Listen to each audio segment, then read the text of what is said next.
a session presented by Mobi, please welcome founder and CEO of Mobi, Anna Jaffe, and Vice President of Product of Mobi, Harriet Brown, in conversation with SkiftX Content Director, Alison McCarthy. Hi, Anna and Harriet. It's great to have you here with us today. Great to be here. Thanks Happy Pride. Yes, and it's great to have an all-female panel at a tech conference. Love that. So,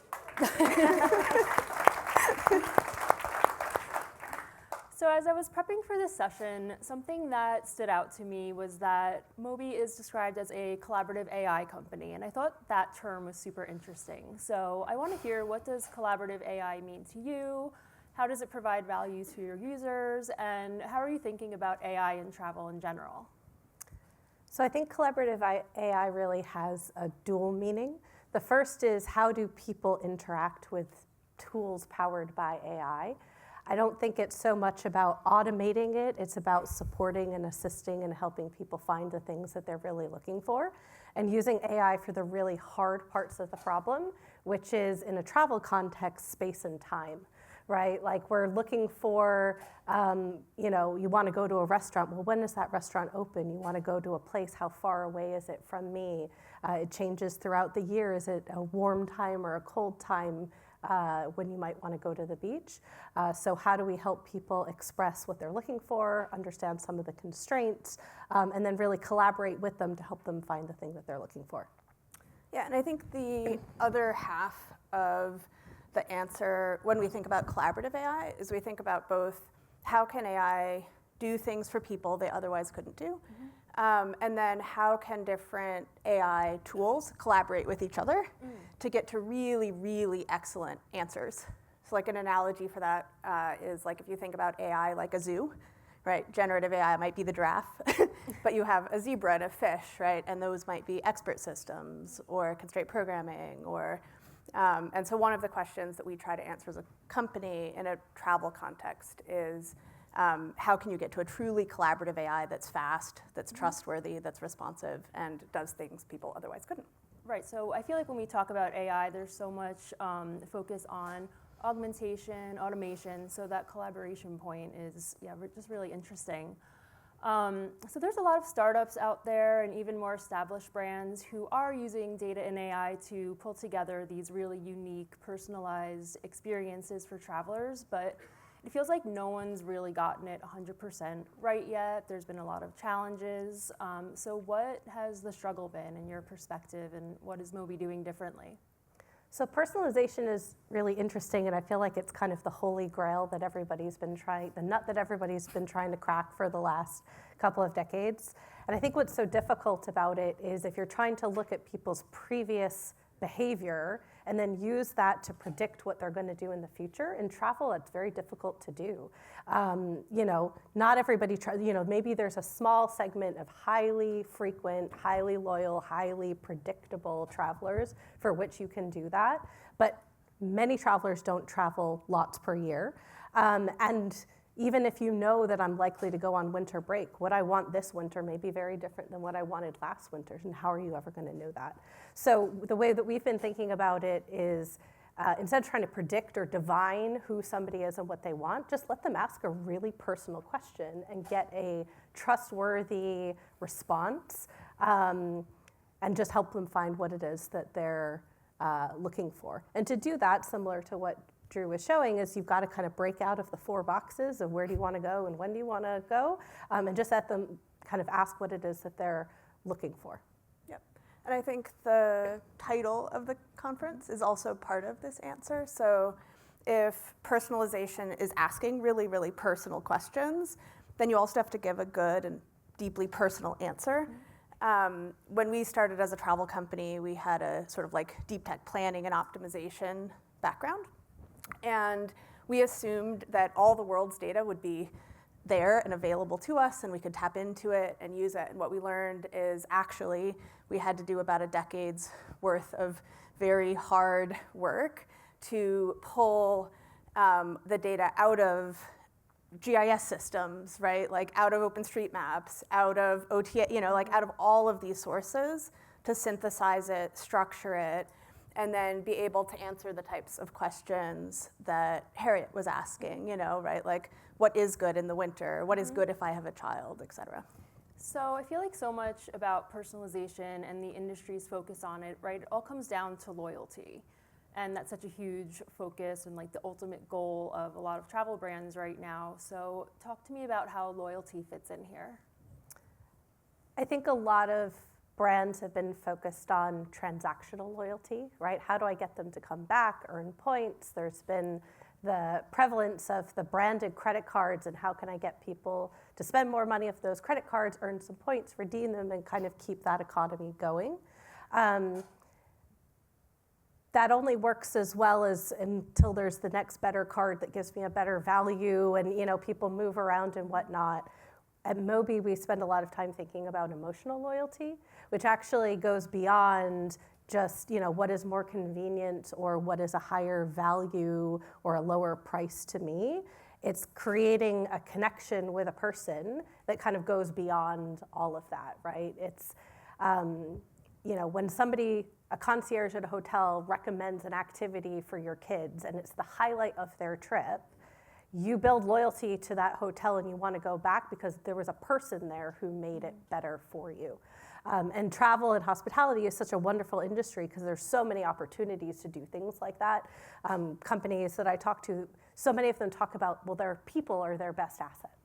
And so if you can enable those people to create those types of opportunities, to find a hidden gem that somebody couldn't find for themselves, they'll want to come back to you because you were the person who helped them live that experience. And I think a lot of us travel for experiences and wanting to do magical things in the world. So Harriet, you kind of alluded to this before about wanting one travel experience in winter. You might not want that again for the following winter. So I know that Mobi has something that you call intent-driven search, and I think we should have some images of your platform here. But obviously people, we're traveling for different reasons and we want to do different activities based on the purpose of the trip. So if I'm traveling to London to visit friends, I'm going to want to have a different experience, do different things than if I'm traveling to London for a Skift event, for example. So talk to me about intent-driven search. Right now I could go onto an LLM like ChatGPT, put in a prompt and get an itinerary, but are you saying that's not enough? Like, why isn't that the solution here? Yeah, so I think we saw Nitin's awesome work and we'll see it again later. So when we think about this sort of intent-driven search where you're asking for attributes both of the place, how you get there, we think of the role of the LLM as understanding that intent, right? Who are you? Why are you traveling? What are you looking for? What do you want? And then we think about this sort of collaborative AI coming to life and being the magic. And there are questions that LLMs can answer. There are questions that, candidly, they can't. So that's the latency in an LLM, right? Even just the time delay there. And I couldn't quite wait. I couldn't bring myself to wait the full 7 seconds. So the magic, I think, today is the LLM understands the person. And then you have flight search to understand, can the person get there, right? You have inventory and these really beautiful, fast systems, right? Drew was talking about all the work they've done at Marriott to make that faster and more modern. And so you have to both use the LLM to kind of understand the intent and maybe look backwards, but then you need to use expert systems to make excellent recommendations. You need to use search in order to find things that are really, truly available. You need to use planning technology to understand if someone said they want to go to a Michelin restaurant, is it right outside the door of their hotel? Right. Or is it 2 hours through LA traffic, right? Yeah. And actually getting there in the moment. I think the thing that is different about travel than other commerce is that it's a lived, embodied experience, right? You're gonna go out, we're all here, right?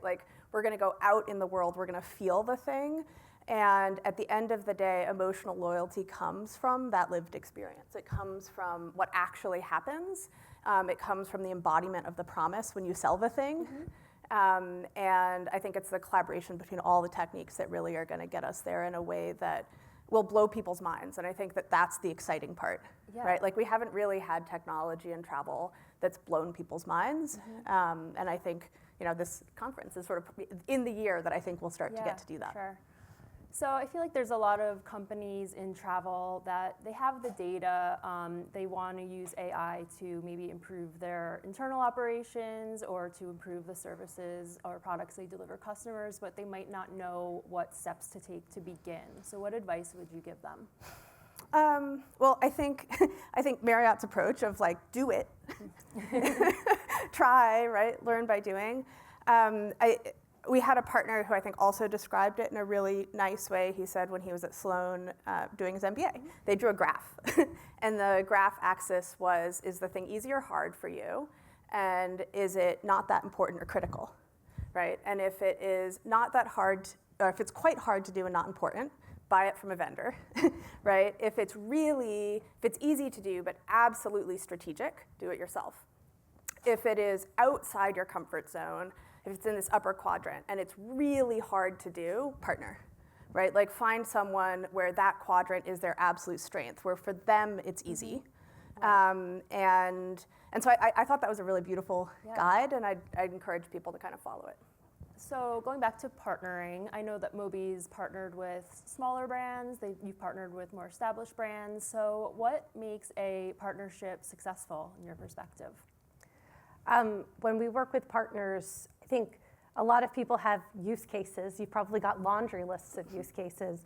We like to focus on the one that's the hardest. Don't pick the low-hanging fruit. Pick the absolute hardest problem that you can. One that if you got it right, the business case would write itself. And then from there, we do a similar kind of incubation type program. We call it a collaboratory, where we work with partners, we look at the problem, we spend a couple of weeks on it using some of the amazing people that Anna has brought to Mobi, who have all of their PhDs in AI from MIT and Carnegie Mellon and all of those places. We focus on that problem for 2 weeks and see what we can do. Let's prove that we can make traction on this problem now, because if we can solve your hardest problem, we can also solve your easiest problem, and then figure out how to scale it. Right, and we have a QR code right here if you want to learn more about Collaboratory. Anna and Harriet, thanks so much for joining us today. It was great to have you. Thank you so much. Thanks for having us.